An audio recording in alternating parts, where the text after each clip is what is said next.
నీ అసలు పేరేం చెప్పు? నా అసలు పేరు వచ్చి డీసీ ప్రజారాజ్యం. అంటే నీ పేరే ప్రజారాజ్యమేనా? ముందు ఇంకేమైనా పేరున్నాయా? ముందు నా పేరు వచ్చి రాజు అని ఉంది. ఆ! ఇప్పుడు చిరంజీవి 2009లో పార్టీ పెట్టినప్పుడు ఆ! నా పేరు వీర అభిమాని మధ్య వికలాంగుల చేత జెండా ఓపెన్ చేసినాడు. హ్మ్. హ్మ్. అందుకోసం నా వీర అభిమాని మీద నా పేరే ప్రజారాజ్యంగా మార్చుకున్నాను. ఓకే. మార్చుకొని చిరంజీవి సార్ని, పవన్ కళ్యాణ్ సార్ని, రామ్ చరణ్ని కలలని హ్మ్. విక కలలని అనుకుంటున్నాను. ఓకే. ఓకే. కాదబ్బా! నీది ఏమి వాళ్ళు కలిసి ఏం చేయాలనుకుంటావు? ఎందుకు కలవాలనుకుంటున్నావు? నేను కలిసి నా విన్నపం చెప్పాలని.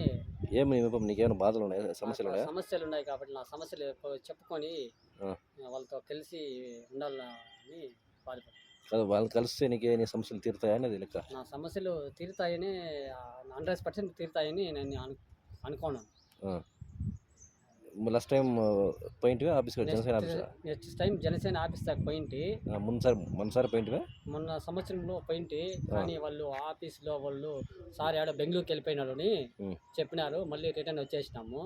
ఒక 20 మంది దివ్యాంగులు వెళ్ళినాము వీకోట మండలాన్ని. ఇంకా పోయి సార్ బెంగళూరుకి వెళ్ళిపోయినారు పవన్ కళ్యాణ్ సార్ అని చెప్పినారు. మళ్ళీ రిటర్న్ వచ్చేసినాం. ఓకే. ఓకే.